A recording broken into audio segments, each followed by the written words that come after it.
Guys, आज हम let us know the world series का सेकंड पार्ट लाए हैं जिसमें हम सऊदी अरेबिया को कवर करने वाले हैं।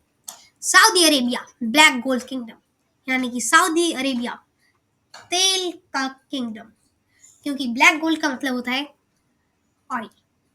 स्टार्ट करते हैं और देखते हैं सऊदी अरेबिया की जियोग्राफी। यहाँ पर सबसे पहले हम देखेंगे इसकी लैटिट्यूड्स एंड लॉन्गिट्यूड्स। इसका जो नदर्न मोस्ट पॉइंट है वो है 32 डिग्री 40 मिनट नॉर्थ और southern most point 16 degree 23 minute north. अगर हम ईस्टर्न मोस्ट पॉइंट को देखें तो 55 degree 4 minute north 4 minute east, और अगर हम देखें वेस्टर्न मोस्ट पॉइंट को तो वो है 34 डिग्री 33 मिनट ईस्ट। इसमें से ट्रॉपिक ऑफ कैंसर भी गुजरती है। अब हम यहाँ पर आगे चलते हैं और देखते हैं इसकी नेबरिंग कंट्रीज कौन कौन सी है। वैसे जो ये है वो आता है अरेबियन पेनिनसुला में, और इसकी जो सारी नेबरिंग कंट्रीज हैं वो सारी ही अरेबियन पेनिनसुला में आती हैं। ऊपर देखें तो सबसे पहले जॉर्डन, इराक, कुवैत। अगर हम आ जाए फिर ईस्ट में तो वहाँ आ जाती है हमारी यहाँ पर कतर, यूएई और ओमान। ओमान साउथ में भी है और साथ ही में साउथ में येमन है। आगे चले तो हम देख सकते हैं कि जो ये हमारा सऊदी अरेबिया है वो 12th लार्जेस्ट कंट्री है इस वर्ल्ड की। और इसमें अब हम इसके जियोग्राफिकल रीजन्स की बात करें तो फिर इसमें यहाँ पर आप देख सकते हैं जो ये ब्लू कलर में माउंटेन्स दिख रहे हैं इनका नाम है हिजाज माउंटेन्स। रेड कलर्स में असिर माउंटेन्स। यहाँ पर जो आप येलो कलर में देख रहे हैं वो यहाँ पर द सेंट्रल प्लेट्यू है जो कि नाजत रीजन में आता है। इसके बाद ग्रीन कलर में ये इतना बड़ा जो एरिया है उसे बोला जाता है ईस्टर्न लोलैंड्स, और पिंक कलर में जो आप देख रहे हैं जो ईस्टर्न लोलैंड्स को ओवरलैप कर रहा है वो है रुब अल खली, जो कि एम्प्टी वाटर भी से बोला जाता है और ये एक डेजर्ट है। आगे अगर हम देखें तो इसमें कई सारे प्रोविंशियल स्टेट्स हैं। असलियत में यहाँ पर स्टेट्स और यूनियन टेरिटरीज इसलिए नहीं है क्योंकि ये असली एक एब्सोल्यूट मोनार्की है, यानी कि इसमें आज भी राजा महाराजा रूल करते हैं। इसीलिए इसमें प्रोविंशियल स्टेट्स हैं जो कि यहाँ पर 13 है। यहाँ पर इन सब के नाम भी लिखे गए हैं। आगे अब हम चलते हैं और देखते हैं सऊदी अरेबिया की हिस्ट्री। यहाँ पर जो ये स्टार्ट हिस्ट्री होती है वो उस टाइम से होती है जब यहाँ पर अलग अलग ट्राइब्स थी, और बहुत छोटी छोटी एरियाज में छोटी छोटी ट्राइब्स का यहाँ पर हम बोल सकते हैं ग्रुप था, और वो यहाँ पर रहा करता था, राज करता था। यहाँ पर फिर एक व्यक्ति का जन्म होता है, प्रॉफिट मोहम्मद। प्रॉफिट मोहम्मद का जन्म हुआ था मक्का में, और वो मक्का से चलते हैं और जाकर पहुंचते हैं मदीना में। ये दोनों ही वहाँ पे सबसे हॉलिस्टिक जगहें हैं, मक्का और मदीना। मदीना में पहुंचने के बाद वो अपना एक आर्मी तैयार करते हैं और मक्का पे धावा बोलते हैं, और मक्का और मदीना दोनों ही उनके अंडर आ जाता है। धीरे धीरे वो अपना राज्य बढ़ाते हैं, और उनका राज्य सिर्फ सऊदी अरेबिया नहीं बल्कि येमन, ओमान, कतर, इन सारी जगहों पर ही कब्जा कर चुका था। आगे हम चल के देखते हैं तो फिर यहाँ पे कई सारे अलग अलग कैलिफेट्स आते हैं, जैसे कि रशीदुन कैलिफेट यहाँ पर फर्स्ट कैलिफेट होता है, जिसका मैप आप देख सकते हैं। ये अरेबियन पेनिनसुला से भी बाहर चला गया है, इजिप्ट में भी है, एशिया में भी है। और आगे देखें तो इसके बाद आता है हमारा उमायद कैलिफेट, जो कि स्पेन यानी कि यूरोप के हिस्से तक को भी अपने कब्जे में कर लेता है। यहाँ पर इसके बाद हमारा जो अगला कैलिफेट आता है वो है अब्बासिद कैलिफेट। इसने भी यहाँ पर बहुत ही बड़े एरिया पर कब्जा कर रखा था। इसके बाद यहाँ पर कोई भी सऊदी अरेबिया का एम्पायर नहीं आता, वो तुर्की का एम्पायर आता है जिसका नाम था ऑटोमन एम्पायर। ये जो ऑटोमन एम्पायर है वो यहाँ पर ज़्यादा तो कब्जा नहीं कर पाता है क्योंकि यहाँ पे कई सारी ट्राइब्स थी, लेकिन ये पूरे ही इसके वेस्टर्न कोस्ट पर कब्जा कर लेता है और ईस्टर्न कोस्ट पर भी इसका जो है एरिया उस पर कब्जा कर लेता है। तो यहाँ पर जो इस समय बीच में थी वो ट्राइब्स थी सारी। यहाँ पे आप देख सकते हैं ये ग्रीन कलर में जो है वो हमारा सऊदी अरेबिया दिखाया है और रेड कलर में ऑटोमन एम्पायर है। यहाँ पे अब हम आगे चलें तो उन्हीं इस एम्पायर के चलते ही मतलब यहाँ पर ऑटोमन एम्पायर का रूल था, लेकिन तब भी दो लोग यहाँ पर खड़े होते हैं, मोहम्मद इब्न साउद और मोहम्मद इब्न अब्द अल वधा वहाब। ये दोनों एक साथ मिल जाते हैं और स्टार्ट करते हैं फर्स्ट सऊदी स्टेट। उनका जो ये फर्स्ट सऊदी स्टेट था वो इतना बड़ा हो चुका था, लेकिन यहाँ पर ऑटोमन एम्पायर और उनके बीच में एक लड़ाई होती है जिसमें ये लोग हार जाते हैं।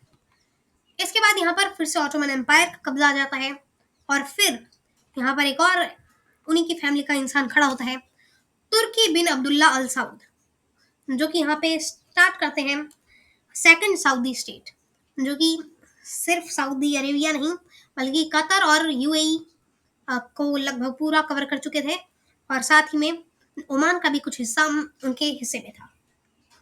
लेकिन यहाँ पर उस समय तक ऑटोमन एम्पायर तो खत्म हो गया था, लेकिन एक ट्राइब थी जो कि एक राइवल ट्राइब थी, यानी कि इनकी दुश्मन ट्राइब, वो हमला करती है और सेकंड सऊदी स्टेट फिर से खत्म हो जाता है। फिर अब हम देखते हैं यहाँ पर एक नए शासक आते हैं, इब्न साउद। वो यहाँ पर असली के सऊदी अरेबिया की नींव रखते हैं और स्टार्ट करते हैं सऊदी अरेबिया। ये सारी ट्राइब्स को एकजुट करते हैं और धीरे धीरे अपना एम्पायर बढ़ाते हैं।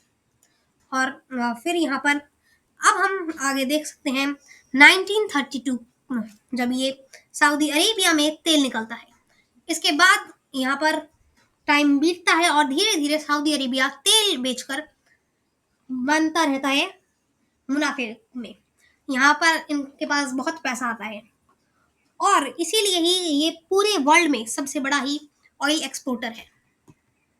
आगे अब हम देखते हैं सऊदी अरेबिया के बेसिक फैक्ट्स। यहाँ पर हम देख सकते हैं कि जो इसकी पॉपुलेशन है वो 3.33 करोड़ है और इसका जो वो करेंसी है उसका नाम है सऊदी रियाल और इसकी जो एकमात्र लैंग्वेज है वो अरेबिक है। यहाँ पर जो इनके किंग हैं तो उनका नाम है सलमान बिन अब्दुल अजीज अल सऊद और इनके जो क्राउन प्रिंस हैं उनका नाम है मोहम्मद बिन सलमान अल सऊद। यहाँ पर किंग और क्राउन प्रिंस इसलिए क्योंकि हमने पहले बताया था ये एक एब्सोल्यूट मोनार्की है, यानी कि यहाँ राजा महाराजाओं का काल चलता है।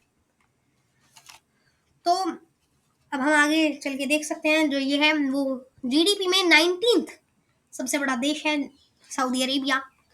और अब हम बात करेंगे कल्चर एंड फेस्टिवल की, कि यहाँ पे कैसे कैसे कल्चर्स हैं, फेस्टिवल्स हैं, कैसे कैसे फूड्स हैं, इन सब की बात करने वाले हैं।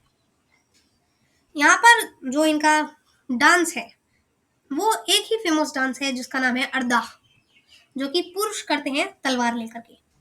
यहाँ पर जो इनका रिलीजन है वो इस्लाम है।